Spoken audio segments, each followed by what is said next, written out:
Maggi noodles খাইতে পছন্দ করে না এমন লোক কোথাও পাওয়া যাবে। আমিও ম্যাগি খাইতে অনেক পছন্দ করি, যেটা বলে বোঝাইতে পারবো না। আর আজকে আমার রান্না করা ম্যাগিটার নাম হচ্ছে কারি। আমিও কিন্তু ম্যাগি খুব সুন্দর করে রান্না করতে পারি। আর আমার এই অদ্ভুত রান্না বান্না দেখে মালাই নানি দিল মুস্কি একটা হাসি। আমি আমার ভিউয়ার্সদেরকে অনেক ভালোবাসি।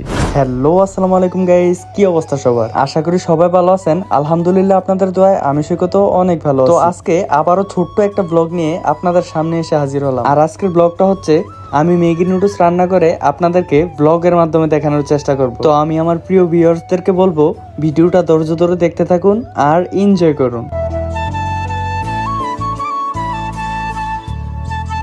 প্রথমে ম্যাগির সাথে কিছু গাজর কুচি এমনকি কিছু সবজি দিয়ে বসিয়ে দিলাম সিদ্ধ করার জন্য। ক্যামেরাম্যান হচ্ছে আমার নানি, আর আমার নানির সাথে আমি অনেক ফানি। আর সাধারণত ম্যাগি নুডলস প্রায় সবাই রান্না করতে পারে, কিন্তু তারপরও আমি কিভাবে ম্যাগি রান্না করি এই জিনিসটা শেয়ার করার জন্য আজকের ব্লগটা। আমাদের রেস্টুরেন্টেও কিন্তু ম্যাগি গরিং বিক্রি করা হয়, তবে ওনাদের রান্না করা ম্যাগিটা আর আমাদের রান্না করা ম্যাগিটা স্বাদটা অনেক ডিফারেন্ট। আর আমারও খুব ইচ্ছা করতেছিল নিজের হাতে রান্না করে ম্যাগি খাওয়ার জন্য, তাই দেরি না করে আমি শুরু করে দিলাম ম্যাগি রান্না। আর সবশেষে আমার এই রান্না করা ম্যাগিটা দেখলে আপনিও খাইতে করে দিবেন কান্না।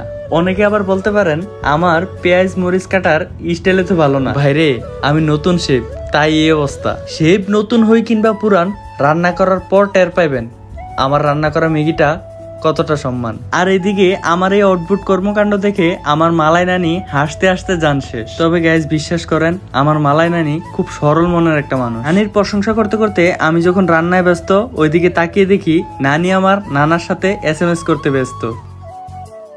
তারপরে সবকিছু কাটাকুটি শেষ করে আমি চলে গেলাম ম্যাগি রান্নার সেকেন্ড স্টেপে। আর এখন আমার কাজ হচ্ছে তেলের মধ্যে পেঁয়াজ কুচি মরিচ কুচি গুলা সুন্দর করে ভাজা। আর হালকা একটু ভাজা হয়ে গেলেই আমি এটার মধ্যে দিয়ে দেব অন্যান্য উপকরণগুলো। তারপরে পেঁয়াজগুলো একটু লাল হওয়ার পরে আমি দিয়ে দিলাম 2টা ডিম এমনকি টমেটো কুচি। তারপরে এগুলোর সাথে দিয়ে দেব ম্যাগি মশলা। আর মূলত এই ম্যাগি মশলাগুলোর কারণেই ম্যাগির টেস্টটা অন্য পর্যায়ে চলে যায়। তারপরে একে একে 3টি মশলা দেওয়ার পরে আমি টমেটো, ডিম এমনকি সবকিছু একসাথে মিক্স করে নিলাম। মিক্স করার পরে আমি এই মশলাগুলোর মধ্যে দিয়ে দিলাম আমার সিদ্ধ করা ম্যাগিগুলা। আর তারপরে সিদ্ধ করা ম্যাগিটা মশলাগুলোর সাথে ভালো করে মিক্স করে নিলাম।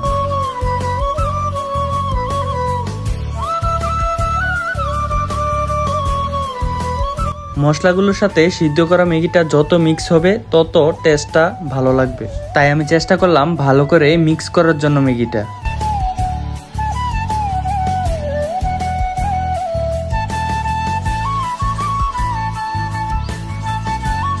আর তারপরে দেখতে দেখতে আমার ম্যাগি রান্না করা প্রায় শেষ। এখন শুধু পরিবেশন করার পালা। আর দয়া করে সবাই কমেন্টে জানাবেন আমার রান্না করার ম্যাগির কালারটা কেমন হয়েছে। টেস্টটা না হয় পরে আমি বলে দেবো। আর আমরা মানুষ হচ্ছি 3 জন, তাই একটু একটু করে 3টা প্লেটে নিয়ে নিলাম। আর আমি এটা খুব ভালো করে জানি আমি খাইলে আমার ভিউয়ার্সদেরও খাওয়া হবে, এই জন্য ভিউয়ার্সদেরকে আলাদা করে দেইনি।